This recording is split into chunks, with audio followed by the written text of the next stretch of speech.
جناب صدر، محترم اساتذہ کرام اور میرے عزیز ساتھیوں، السلام علیکم۔ آج کی اس عظیم الشان اور پروقار تقریب میں مجھے جس موضوع پر لب کشائی کا موقع ملا ہے اس کا عنوان ہے سیرت النبی صلی اللہ علیہ وآلہ وسلم۔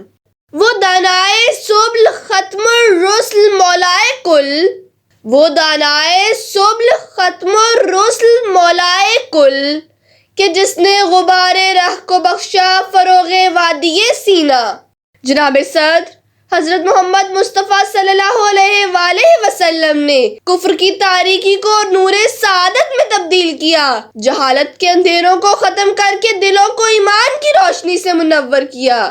آپ نے اپنے اخلاق حسنہ کی دولت سے تڑپتی انسانیت کی غمخواری کی، اپنے ازلی و ابدی دشمنوں کو پتھر کے جواب میں محبت اور ہمدردی کا گلدستہ پیش کیا، نفرت کے اندھیروں میں الفت کی شمع روشن کی، آپس میں تفرقہ بازی اور عداوت کو ختم کر کے پیار اور بھائی چارے کی مثال قائم کی۔ حضور آئے تو سرے آفرینش پا گئی دنیا، حضور آئے تو سرے آفرینش پا گئی دنیا، اندھیروں سے نکل کر روشنی میں آ گئی دنیا۔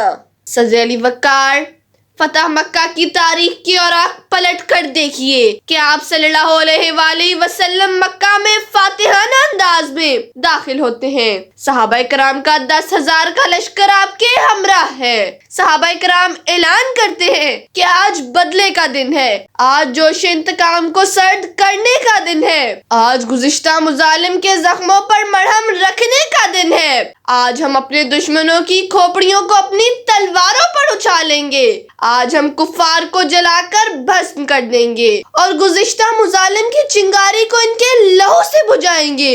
تاریخ شاہد ہے اور زمین و آسمان گواہی دیتے ہیں کہ ایسا کچھ نہیں ہوا۔ رحمت نبوی جوش میں آئی اور زبان رسالت کی صدائیں لوگوں کے کانوں سے ٹکراتی ہے۔ جاؤ تم سب آزاد ہو، تم لوگوں سے کسی قسم کا بدلہ نہیں لیا جائے گا۔ یہ تھا آپ کا اخلاق کریمانہ۔ آپ صلی اللہ علیہ وآلہ وسلم کی زندگی اخلاق حسنہ سے بھری پڑی ہے۔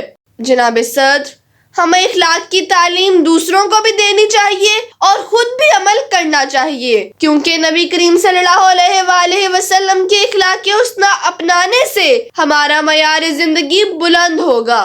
مشکل تھے راستے آسان ہو گئے، مشکل تھے راستے آسان ہو گئے، دشمن یہ دیکھ کر حیران ہو گئے۔